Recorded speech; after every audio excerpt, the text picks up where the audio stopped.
रति और कामदेव पति पत्नी के रूप में एक दूसरे के पूरक बनेंगे।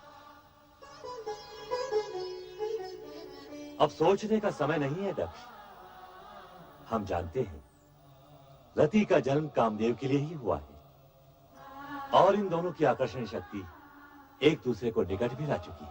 यदि ऐसा है तो आपकी आज्ञा हमें शिरोधार्य है परमपिता। हम आपकी आज्ञा का पालन शीघ्र ही करेंगे पिताश्री।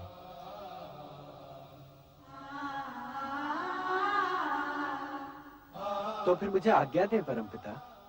अवश्य कामदेव, तुम्हारे शुभ विवाह का मुहूर्त शीघ्र ही निश्चित होगा।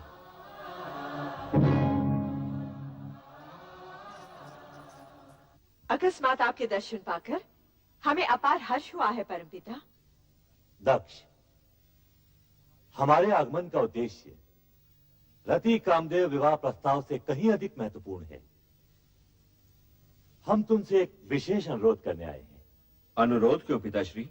आप आज्ञा दीजिए। आदिदेव महादेव रुद्रावतार का सगुण रूप लेकर कैलाश पर प्रकट हो चुके हैं।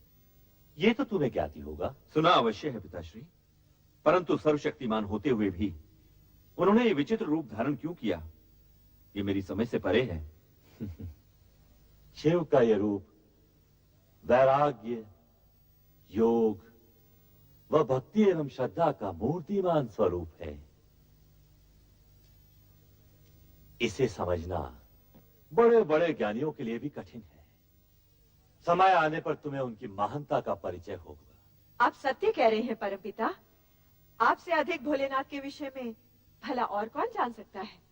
परमपिता, पहले ये बताइए कि आप जिस अनुरोध की बात कर रहे थे वो क्या है? मैं शिवाज्ञा से तुम्हारे पास एक संदेश लेकर उपस्थित हुआ हूं। क्या है वो संदेश? तुम दोनों को आद्य शक्ति मां जगदम्बे को पुत्री रूप में पाने के लिए तपस्या करनी होगी। तपस्या? तपस्या क्यों पिताश्री? यदि शक्ति माता को हमारे यहाँ पुत्री रूप में जन्म लेने की इच्छा है तो वे उसी रूप में प्रकट होंगी। उसके लिए तपस्या की क्या आवश्यकता है? मैं भी यही सोच रही हूँ। हमारी इतनी कन्याओं की तरह वो भी जन्म ले लेंगी।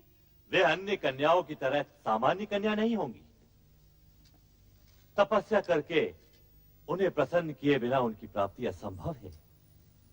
ये न भूलो कि शक्ति के सगुण अवतार के माता पिता बनने का श्रेय और गौरव तुम दोनों को ही प्राप्त होगा, यह निश्चित है। इसलिए इस शिवाज्ञा को शीघ्र स्वीकार करके शक्ति आराधना प्रारंभ करो। जैसी आपकी आज्ञा। रति कामदेव के विवाह के पश्चात सर्वप्रथम हम आप ही की आज्ञा का पालन करेंगे पिताश्री। तुम्हारा कल्याण हो वत्स दक्ष और वधु वीरनी।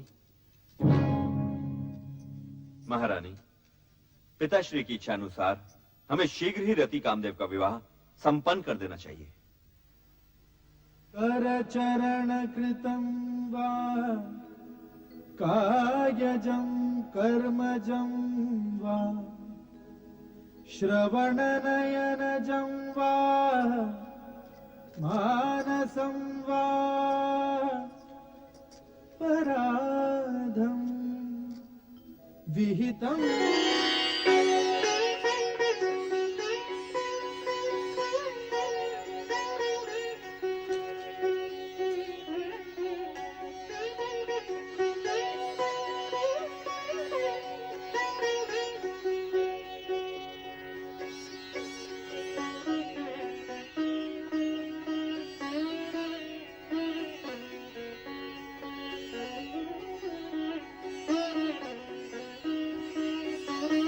पुत्र दक्ष, अब शिवाज्ञा के अनुसार तुम और पुत्र वधु वीरनी शीघ्र ही शक्ति आराधना प्रारंभ करो। जो आज्ञा। ओम ह्रीं क्लीं चामुंडाय विद्महे नमः।